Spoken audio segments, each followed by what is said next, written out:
নমস্কার, আমি মঞ্জু ভট্টাচার্য। আমার গ্রন্থ পাঠ আসরে আপনাকে স্বাগত জানাচ্ছি। আজ আমি পড়ে শোনাব শ্রী শ্রী চৈতন্যদেব গ্রন্থ থেকে অষ্টম অধ্যায়ের পরবর্তী অংশ। একদিন চৈতন্যদেব পঞ্চগঙ্গা ঘাটে স্নান করিয়া বিন্দু মাধব দর্শনে গমন করিয়াছেন। বহু ভক্ত তাহার অনুগামী হইয়াছেন।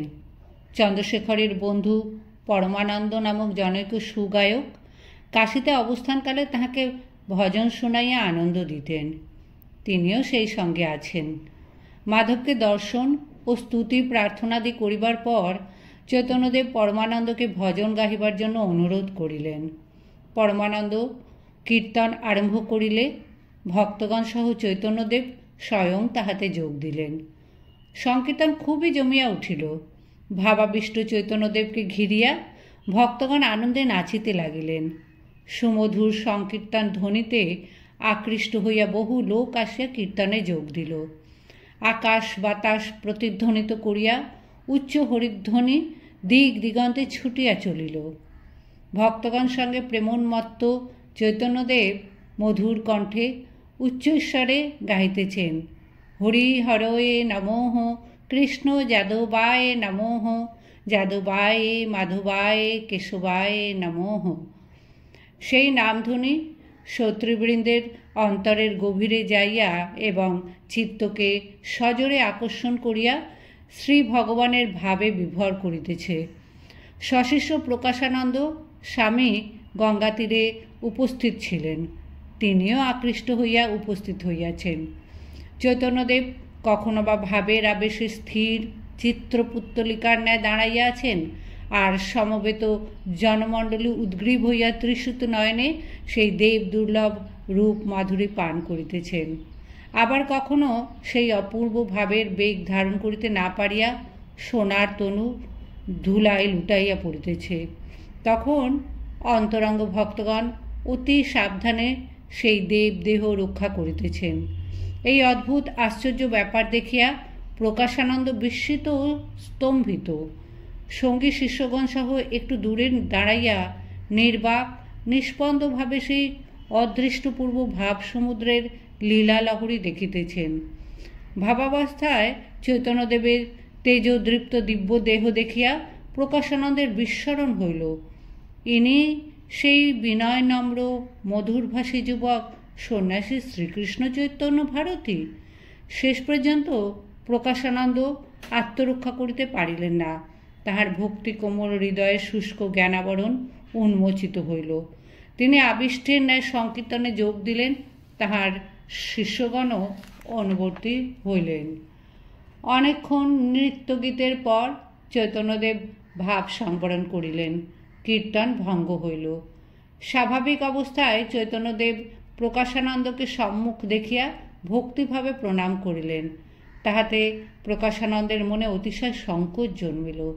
তিনি ততোধিক বিনয় সম্মান সহকারে ভক্তিভাবে প্রতি নমস্কার করিলে পর চৈতন্যদেব তাহাকে সবিনয় বলিলেন, আপনি জগৎগুরু, আমি আপনার শিষ্যের তুল্য, প্রণামের যোগ্য নহি। আপনি এইভাবে প্রণাম করিলে আমার সর্বনাশ হইবে। তদুত্তরে প্রকাশানন্দ তাহাকে সাক্ষাৎ নারায়ণ সম্বোধন করিয়া তাহার মাহাত্ম্য বর্ণনা আরম্ভ করিলেন। চৈতন্যদেব তাহাতে বাধা দিয়া পুনরায় বিনয় প্রকাশপূর্বক কহিলেন, আপনি তত্ত্ববিদ জ্ঞানী, আপনার নিকট সকলই ব্রহ্ম, কিন্তু দুর্বল জীবের ইহাতে অনিষ্ট হয়। আমরা অতি দুর্বল জীব। যদ্যপি তোমার সব ব্রহ্ম সমভাসে, লোক শিক্ষা লাগিয়ে মতো কহিতে না আইসে। দেহাত্ম বুদ্ধি সম্পন্ন সাধারণ মানুষের পক্ষে আমি ব্রহ্ম অভিমান অত্যন্ত অমঙ্গলের হেতু হয়। দুর্বল জীবের পক্ষে আমি ভগবানের দাস এইভাবেই শ্রেয়স্কর। প্রকাশানন্দ কহে, তুমি সাক্ষাৎ ভগবান, তবু যদি করো তাঁর দাস অভিমান, তবু পূজ্য হও তুমি আমার সভা হইতে, সর্বনাশ হয় এই তোমার নিন্দাতে। প্রকাশানন্দের হৃদয় আজ সম্পূর্ণ পরিবর্তিত হইয়া গিয়াছে।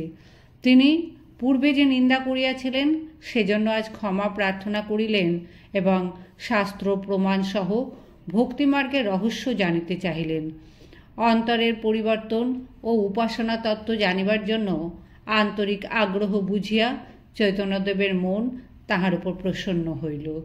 তিনি প্রকাশানন্দকে শ্রীমদ্ ভাগবত অধ্যয়ন ও আলোচনা করিবার জন্য উৎসাহিত করিয়া বলিলেন, শ্রীমদ্ ভাগবতে ভক্তিমার্গের সম্যক তত্ত্ব বর্ণিত হইয়াছে।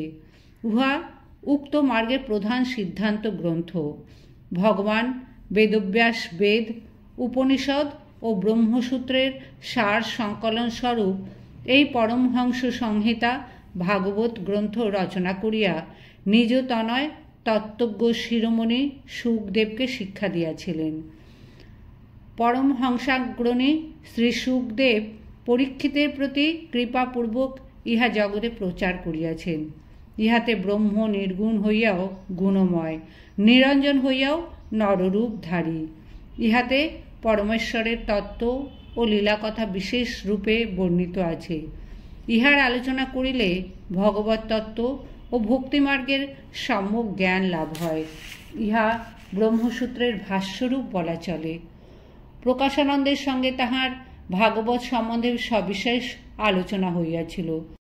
তিনি শ্রুতিবাক্য ও ব্রহ্মসূত্রের সঙ্গে ভাগবতের মিল দেখাইবার জন্য অনুরূপ শ্লোক সমূহের উল্লেখ ও ব্যাখ্যা করিয়া ওই সকলের সহিত ভাগবতের সম্পূর্ণ একবাক্যতা দেখাইয়াছিলেন। চৈতন্যদেবের সঙ্গে তত্ত্বকথায় প্রকাশানন্দের মনে এত আনন্দ হইয়াছিল যে তিনি অন্য সমস্ত পরিত্যাগ করিয়া একাদিক্রমে 5 দিবস পর্যন্ত তাহার সহিত ওই বিষয় আলোচনা করিয়াছিলেন। শ্রুতি স্মৃতি ন্যায় যুক্তি সহায়ে চৈতন্যদেব তাহার অন্তরে ভক্তিভাব দৃঢ় করিয়া দিয়াছিলেন। ইহার পর তাহার জীবনের গতি ও ভাবধারা সম্পূর্ণ বদলাইয়া গেল। তিনি চৈতন্যদেবের পরম অনুগত ভক্ত হইয়া শেষ জীবনে ব্রজবাসী হইয়াছিলেন এবং তাহার সম্বন্ধে সংস্কৃত ভাষায় এক উৎকৃষ্ট গ্রন্থ রচনা করিয়াছিলেন। কাশীতে বাঙালি নবীন সন্ন্যাসীর ভাবুকতার প্রভাব ক্রমেই ছড়াইয়া পড়িল। তাহাকে দর্শন করিবার জন্য, তাহার সুমধুর বাক্যসুধা পান করিয়া জুড়াইবার জন্য দিক দিগন্ত হইতে বহু লোক আসিতে আরম্ভ করিল। তিনি নিজে চন্দ্রশেখরের গৃহে আত্মগোপন করিয়া থাকিতেন এবং তপন মিশ্রের গৃহে চুপি চুপি ভিক্ষা গ্রহণ করিতেন।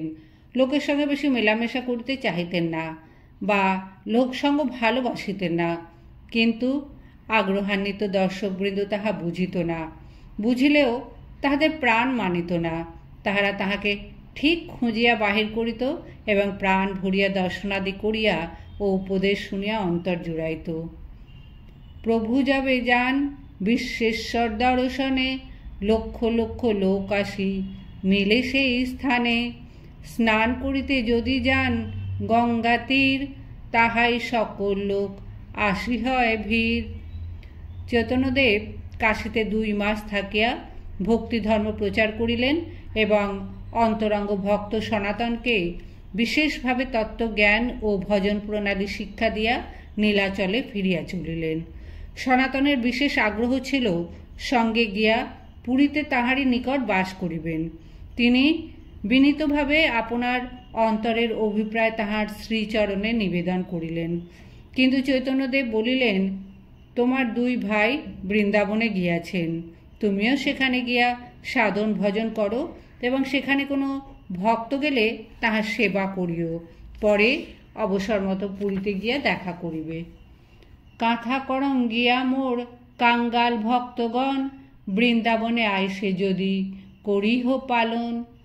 কাশীর ভক্তগণের নিকট বিদায় লইয়া এবং শ্রী শ্রী বিশ্বনাথ অন্নপূর্ণাকে ভক্তি ভরে প্রণাম করিয়া চৈতন্যদেব বলভদ্র ভট্টাচার্য ও সেবক ব্রাহ্মণ সঙ্গে পুনরায় সেই ঝাড়খণ্ড হইয়াই পুরী প্রত্যাবর্তনের পথ ধরিলেন।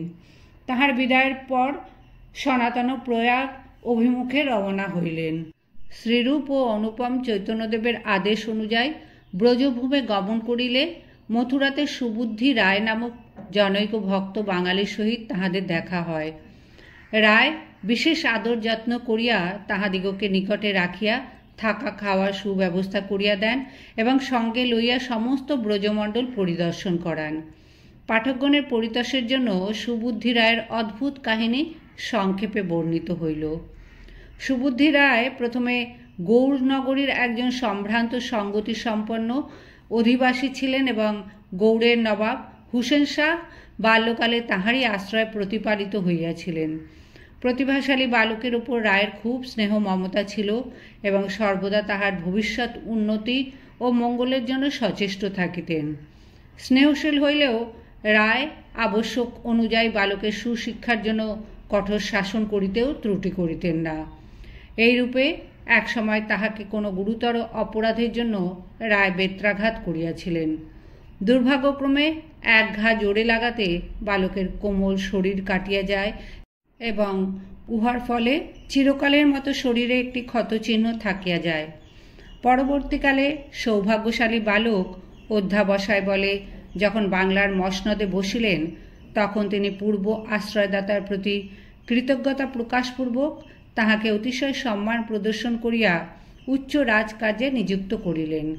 সুবুদ্ধি রায় হুসেন শাহের রাজত্বে প্রথম দিকের বাদশাহের আনুকূল্যে ধনী মানী প্রতিপত্তিশালী ব্যক্তিরূপে প্রতিষ্ঠিত হইয়াছিলেন এবং নানা সৎকর্মের জন্য চারিদিকে তাহার খ্যাতি প্রতিপত্তিও প্রচারিত হইয়াছিল।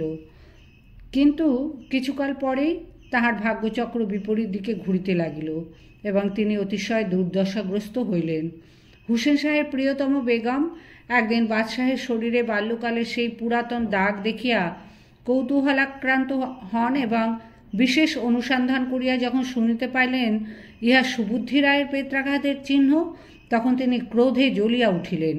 ক্রোধে আত্মহারা বেগম সুবুদ্ধি রায়কে অপমানিত করিবার জন্য হুসেন শাহকে উত্তেজিত করিতে আরম্ভ করিলেন। তিনি তজ্জন্য দুঃখ প্রকাশ করিয়া বলিলেন, রায়ের অন্যে আমি প্রতিপালিত, তিনি আমার পিতৃতুল্য, শিক্ষার উদ্দেশ্যেই আমাকে শাস্তি দিয়াছিলেন। তাহার অনুগ্রহেই আমার এত উন্নতি হইয়াছে, তাহাকে কোনো প্রকার অসম্মান করিলে আমার অধর্ম হইবে।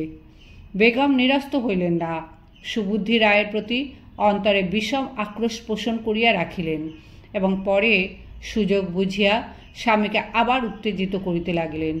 পরিশেষে বাদশাহকে পত্নীর মান রক্ষা করিতেই হইল, তাহা ভিন্ন গত্যন্তর রহিল না। নবাব অগত্যা অন্য কোনো প্রকার নির্যাতন না করিয়া শুধুমাত্র বদনার পানি রায়ের মুখে দেওয়াইলেন। মুসলমানের জল মুখে পড়ায় রায়ের ধর্ম নষ্ট হইল। তিনি জাতিচ্যুত হইয়া ব্রাহ্মণ পণ্ডিতগণের নিকট প্রায়শ্চিত্তের ব্যবস্থা চাহিলেন। কোনো কোনো পণ্ডিত বলিলেন, সর্বনাশ, মুসলমানের জল মহাপাতক, তপ্তঘৃত মুখে ঢালিয়া পুড়িয়া মরাই একমাত্র প্রায়শ্চিত্ত। আবার কোনো কোনো পণ্ডিত বলিলেন, অনিচ্ছাকৃত পাপ, সামান্য দোষ, সাধারণ প্রায়শ্চিত্ত করিলেই হইবে। সুবুদ্ধি রায় নানা পণ্ডিতের নানা মতে সংশয়াকুল হইয়া কাশীস্থ বিজ্ঞ পণ্ডিত মণ্ডলীর নিকট ব্যবস্থা লইবার জন্য কাশীতে আসিলেন। সেই সময় চৈতন্যদেব মথুরা যাওয়ার পথে প্রথমবার কাশী আসিয়াছেন। মনোদুঃখে জীবনমৃত রায় তাহাকে দর্শন করিবার জন্য গমন করিলেন। তাহার নাম, মহিমা ও অলৌকিক প্রভাবের কথা রায়ের নিশ্চয়ই শোনা ছিল। এখন সাক্ষাতে সেই ভুবনমোহন মূর্তি দর্শন করিয়া ও অমৃতময়ী বাণী শ্রবণ করিয়া রায়ের অন্তর জুড়াইল। রায়ের মুখে তাহার অন্তরের গভীর দুঃখের কাহিনী শুনিয়া চৈতন্যদেবের হৃদয় বিগলিত হইল। তিনি তাহাকে অভয় দিয়া বলিলেন, হরিনাম করো, এক নাম আভাসে তোমার সর্বপাপ যাবে, আর নাম লইতে কৃষ্ণচরণ পাইবে। চৈতন্যদেব সুবুদ্ধি রায়কে অভয় দিয়া ভগবানের নাম কীর্তন ও তীর্থদর্শন করিতে উপদেশ দিলেন। তাহার উপদেশ অনুযায়ী রায় কাশী হইতে বাহির হইয়া প্রয়াগ, অযোধ্যা দর্শন করিয়া নৈমিষারণ্যে উপস্থিত হন এবং খুব ভজনের অনুকূল দেখিয়া সেই স্থানে থাকিয়া কিছুকাল ভগবত ভজন করেন। ভজনের ফলে চিত্ত শান্ত হইলে রায় মথুরা গমন করিলেন। রায় শুনিয়াছিলেন চৈতন্যদেব ব্রজমণ্ডল দর্শন করিতে আসিবেন, সেই জন্য আশা করিয়াছিলেন তাহার সঙ্গে আবার এখানে সাক্ষাৎ হইবে। কিন্তু মথুরা আসিয়াই জানিতে পারিলেন অতি অল্পদিন পূর্বে তিনি ব্রজভূমি দর্শন করিয়া ফিরিয়া গিয়াছেন। অন্তরে খুব দুঃখ হইলেও সুবুদ্ধি রায় মথুরাতেই বাস করিয়া সাধন ভজনে কাল কাটাইলেন। রায় জঙ্গল হইতে শুকনা কাঠ আনিয়া বাজারে বিক্রি করিতেন। তাহাতে দৈনিক ৫-৬ পয়সা রোজগার হইত। তাহা হইতে ১ পয়সা নিজ আহারের জন্য খরচ করিতেন এবং বাকি পয়সাগুলি জনৈক দোকানদারের নিকট জমা থাকিত। সাধু ভক্ত গরিব দুঃখীর সেবাতে সেই অর্থ ব্যয় করিতেন। পূর্বে বাঙালিদিগের ওই অঞ্চলে গিয়া থাকা খাওয়া বড়ই কষ্টকর ছিল, বিশেষত সাধু সন্ন্যাসী গরিব দুঃখীর পক্ষে। স্থানীয় লোকের প্রদত্ত হিন্দুস্থানি খাওয়া, রুখাসুখা মোটা রুটি নবাগত বাঙালির পক্ষে খুবই কষ্টকর হইত। সুবুদ্ধি রায় সেই জন্য কোনো বাঙালি পাইলে তাহাকে খুব আদর যত্ন করিয়া রাখিতেন এবং পরম প্রেমের সহিত মাথায় তেল মাখাইয়া দিতেন ও দই ভাত খাওয়াইয়া পেট ঠান্ডা করিতেন। তাহার নিজের কিন্তু অধিকাংশ দিন ওই দেশি লোকের ন্যায় 1 পয়সার শুকনা চানা চিবাইয়া কাটিয়া যাইত। শ্রীরূপ ও অনুপম মথুরায় আসিলে সুবুদ্ধি রায়ের সঙ্গে তাহাদের দেখা হইল। দেখা হইবা মাত্রই রায় তাহাদিগকে সমাদরে গ্রহণ করিলেন এবং সঙ্গে থাকিয়া সমস্ত দর্শন করাইলেন। মাত্র 1 মাস থাকিয়া 2 ভাই সনাতনের সঙ্গে মিলিত হইবার জন্য আবার কাশীর দিকে ফিরিয়া চলিলেন। চৈতন্যদেব মথুরা হইতে গঙ্গার কিনারে রাস্তায় গিয়াছেন শুনিয়া তাহারাও সেই পথে চলিয়াছেন। আর এদিকে সনাতন কাশী হইতে যাত্রা করিয়া প্রয়াগ দর্শনান্তর প্রসিদ্ধ রাজপথে মথুরা আসিতেছেন। কাজেই বিভিন্ন পথে চলার দরুন পরস্পর দেখা সাক্ষাৎ হইল না। শ্রীরূপ প্রয়াগ পৌঁছিয়া সনাতনের মথুরা গমনের বার্তা পাইলেন এবং সনাতনও মথুরাতে আসিয়া 2 ভাইয়ের প্রত্যাবর্তন খবর শুনিলেন। পরস্পর দেখা না হওয়াতে সকলেরই মনে খুব দুঃখ জন্মিল। সনাতনকে পাইয়া সুবুদ্ধি রায়ের পরম আনন্দ হইল। তিনি তাহার সেবা শুশ্রূষার জন্য খুবই চেষ্টা করিলেন, কিন্তু কঠোর তপস্বী তীব্র বৈরাগ্যবান সনাতনের দেহ সুখে বিন্দু মাত্র লক্ষ্য নাই, সর্বদাই ভগবত চিন্তায় বিভোর। আর চৈতন্যদেবের আদেশ অনুযায়ী শ্রীকৃষ্ণ লীলাস্থান লুপ্ত তীর্থ সকল আবিষ্কার করিবার জন্য আকুল। ভগবানের কৃপায় সাধন ভজন উপলব্ধির সহায় দিনে দিনে তাহার সেই আগ্রহ পূর্ণ হইতে লাগিল। তিনি স্থানীয় পাণ্ডাগণের নিকট হইতে মথুরা মাহাত্ম্য নামক গ্রন্থ সংগ্রহ করিলেন এবং সাধু পণ্ডিত ও প্রাচীন ব্রজবাসীদিগের সহায়তায় অনুসন্ধানক্রমে ধীরে ধীরে সেই সকল লুপ্ত স্থান উদ্ধার করিতে লাগিলেন। মহাবিরক্ত সনাতন ভ্রমে বনে বনে, প্রতি বৃক্ষে প্রতি কুঞ্জে, রহে রাত্রি দিনে। মথুরা মাহাত্ম্য শাস্ত্র সংগ্রহ করিয়া, লুপ্ত তীর্থ প্রকট করে বনেতে ভ্রমিয়া। কাশী হইতে বাহির হইয়া চৈতন্যদেব ঝাড়খণ্ড হইয়া জঙ্গলের রাস্তায় চলিয়া যথাসময়ে পুরী প্রত্যাবর্তন করিয়া শ্রী শ্রী জগন্নাথের পাদপদ্মে লুণ্ঠিত হইলেন। তাহাকে পাইয়া পুরীবাসী ভক্তগণের অন্তরে শীতল হইল। তাহারা প্রেমাশ্রু বর্ষণ করিয়া তাহার শ্রীচরণ বন্দনা করিলেন। তিনি সকলকে প্রেমালিঙ্গন দিলেন। কনিষ্ঠেরা তাহার আশীর্বাদ প্রার্থনা করিয়া চরণে সাষ্টাঙ্গ হইল। বহুদিন পর দেখা সাক্ষাতে পরস্পরের হৃদয়ে প্রেম উথলিয়া উঠিল। চৈতন্যদেব পূর্বের ন্যায় পুরী ভারতী প্রভৃতি সন্ন্যাসীগণ, জগদানন্দ দামোদর প্রভৃতি ব্রহ্মচারীগণ এবং রামানন্দ সার্বভৌম প্রভৃতি ভক্ত গৃহস্থগণ সঙ্গে নীলাচলে বাস করিয়া এবং নিত্য শ্রী শ্রী জগন্নাথ দর্শন, সমুদ্র স্নান, মহাপ্রসাদ ভিক্ষা করিয়া পরমানন্দে কাল কাটাইতে লাগিলেন। তাহার পুরী প্রত্যাবর্তনের শুভ সংবাদ জানাইবার জন্য বাংলাদেশে লোক প্রেরিত হইল। শচীদেবী ও ভক্তগণ সেই খবর পাইয়া পরমানন্দিত হইলেন। আগামী রথযাত্রায় আবার তাহার সঙ্গে মিলনের আশায় ভক্তগণের হৃদয়ে উল্লাসের সীমা রহিল না। চৈতন্যদেবের সন্ন্যাসের পর প্রথম 6 বৎসরের অধিকাংশ কাল এইভাবে তীর্থভ্রমণেই অতীত হইয়াছিল। ইহার পর তিনি আর কোথাও যান নাই। পুরীতেই থাকিয়া ধর্মপ্রচার, ভক্ত অন্তরঙ্গগণের শিক্ষা সাধন ভজন ধ্যান ধারণা শ্রবণ কীর্তনাদি করিয়া ত্রিতাপতাপিত জীবের প্রাণে শান্তির সুশীতল বাড়ি সিঞ্চন করিয়াছিলেন।